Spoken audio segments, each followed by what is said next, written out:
Hey everyone, welcome back to the channel. Today we're going to be looking at Raven. This is a brand new guitar. We haven't done one of these videos for quite a while, so this one is going to be pretty special. We're going to be talking about the guitar, of course, but we're also going to be talking about how this little mallet has changed the way that I build acoustic guitars, and how what's inside this box might have just started an arms race.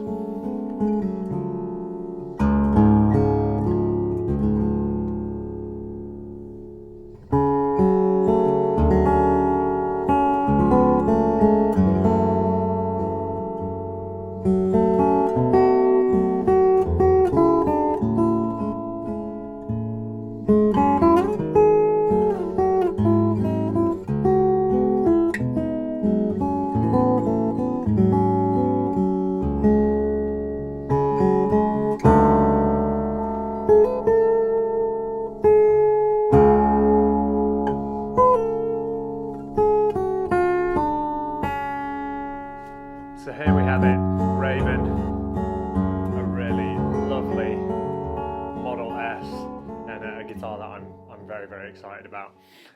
This guitar was originally inspired by a Model S we built back in 2019, I think, a guitar called Mercury, and my client just absolutely fell in love with that guitar, and so really he ordered originally a Mercury clone. He wanted a Mercury all for himself. If you're familiar with that guitar, you'll remember that it had a flamed Koa soundboard, quite unusual. This guitar clearly doesn't, because my customer was also inspired by a guitar that we built maybe 2-3 years ago called Angelica. And when guitars really resonate, to excuse the pun, with a customer, I usually advise not to stray too far from the beaten track. So we stuck with the Model S, we stuck with some absolutely astonishing African Blackwood. We have the Koa neck, but we have switched out for a German Spruce top, like the top that we had on Angelica. So the Koa neck I actually built 5 years ago when I was building the original neck for Mercury. So it's been sat in the workshop for quite some time, waiting to be used. And to be honest, I'd actually forgotten all about it. And so it was nice to rediscover that and build it into this guitar. African Blackwood is one of my favorite tone woods to build with. It is absolutely stunning. As we know, it is a true rosewood, and it always produces a guitar with remarkable overtone content. It's a really shimmery, chimey, beautiful, luxurious sounding tone wood, and it's always a treat whenever we get to build with it.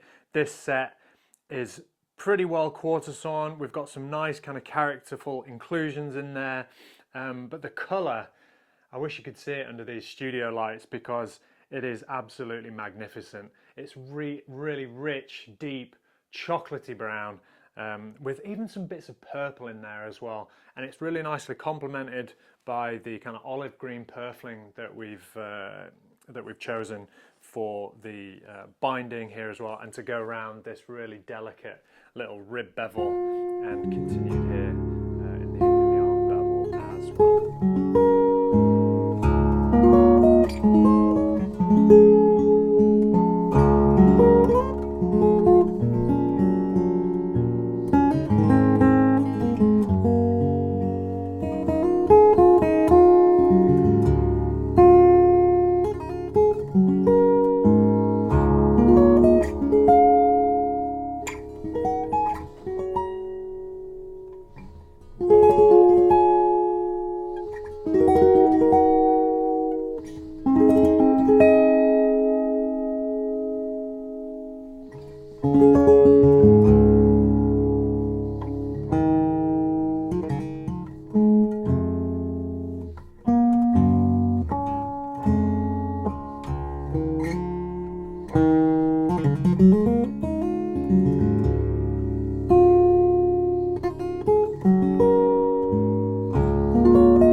My client was really keen on a kind of clean, uncluttered, undisrupted aesthetic. And so you'll notice there's no rosette on this guitar. There's a tiny little copper lip on the inside of the sound hole, but to kind of continue that uninterrupted theme, we did away with bone for the nut and saddle, and we've actually used buffalo horn, which is I think the first time I've actually used buffalo horn, which was really fun. You know, we've got this beautiful matte black appearance which kind of blends into the bridge and into the saddle slot here at the top of the fingerboard. It was a bit of a journey, honestly, getting buffalo horn. Buffalo horn is used quite a lot in instrument making, but we use quite a wide saddle to allow for perfect intonation, and these kind of size blanks are not commercially available, so I actually had to source a whole water buffalo horn and kind of cut it up. And you know, luthiers will tell you that bone smells really bad when you work with it. Buffalo horn is next level. It's burnt hair. When you cut it, it's disgusting, but it looks absolutely fantastic. And as you can imagine, cutting up a buffalo horn, they're pretty big, so I do have quite a few of these nut and saddle blanks if you would like them on a guitar of your own. So you'll notice as well on this guitar, let me see if I can catch it in the light for you, we have the Sheller tuners.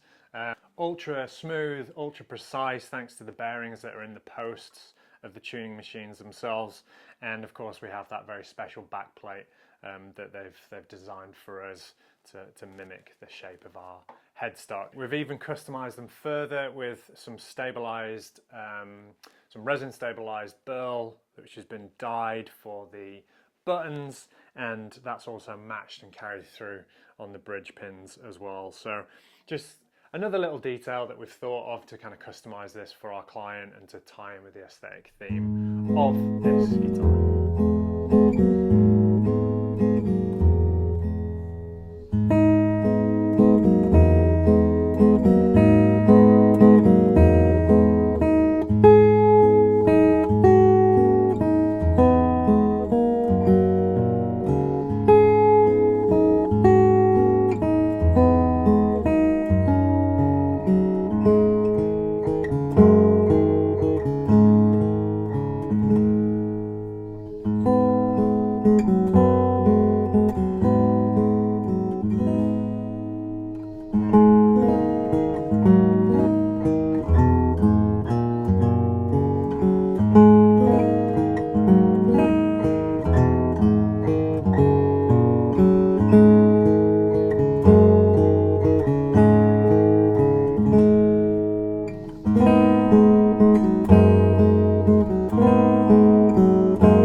Change in direction, I would say, when it comes to the voicing of our instruments. Many of you will know that I studied with the legendary Irvin Samoji, and my training with Irvin was centered around an intuitive, experience-based practice that relied a lot on touch, on using your hands and using your ears. The reason I'm making this gesture is because when we would take a soundboard, you know, we were flexing, we were tapping.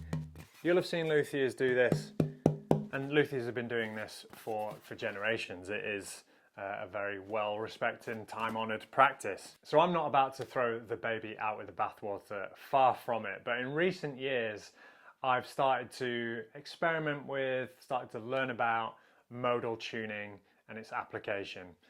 Specifically after meeting Giuliano Nicoletti and discovering his remarkable book on mastering the sound of the acoustic guitar. Earlier this year, Giuliano held a workshop in my workshop where we dived into the concepts covered in his book in a lot more detail with some practical application as well. And it's really helped me to kind of crystallize that information and that practice so that I can apply that to my work in a much more meaningful way. So with all that said, I'd actually like to take a little minute to show you exactly what I'm talking about, because I think it's absolutely fascinating and it'll kind of help you understand a little bit more what I'm talking about. And that's where this guy comes in, and we're also going to need something else. This is a calibrated measuring microphone. And what we're going to do is, using this mallet, is we are going to excite the soundboard. Using the mallet does that in a really uniform way, and by exciting the soundboard we can capture, using the microphone, the main resonant frequencies of the instrument. I'm going to go ahead and hit record on my piece of software here.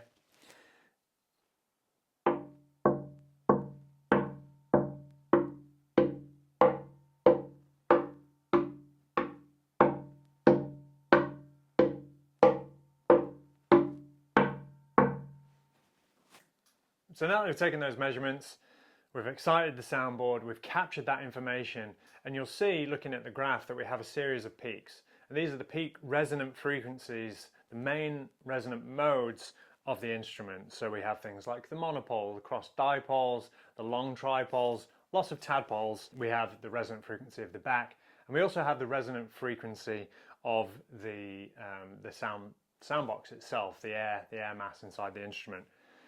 And what we can do then is, wherever these peaks are, we can compare that with the frequencies of the fretted and open notes on the instrument. And what we want to try and achieve is not having any overlap. We want to make sure that the resonant frequencies are shifted away from those fretted and open notes of the instrument, because if they happen to be too close, if they happen to overlap, that's when we get things like wolf tones or wolf notes. Notes that die away and decay completely when all of the others ring out, or sometimes you'll have notes that just completely overshadow all of the others because it is interacting with the resonant frequencies of the instrument. So once we know where those resonant frequencies are, if we have any overlap, we can adjust the instrument to move the main resonant modes away from the fixed frequencies of fretted and opened notes. So how do we do that? Well, we can manipulate the braces, we can adjust the stiffness of the soundboard and of the back, but we can also add and subtract mass as well. And that is also, we're going to use that to very delicately and very finely adjust where those resonant frequencies land, to make a guitar which has no wolf tones and has a really even response all the way across the fingerboard. Alright, so to finish this video, as always, and to take a look inside this box, wow, this is really special, this is really meaningful. This is the whiskey that my client's father-in-law gave him as a wedding present.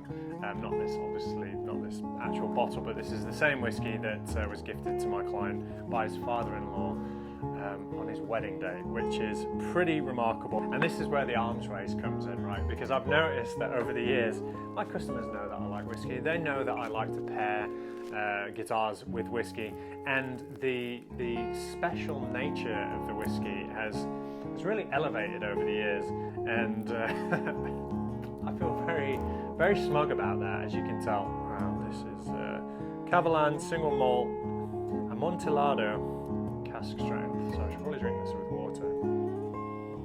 Oh my goodness. This smells unbelievable. Wow, look at that colour.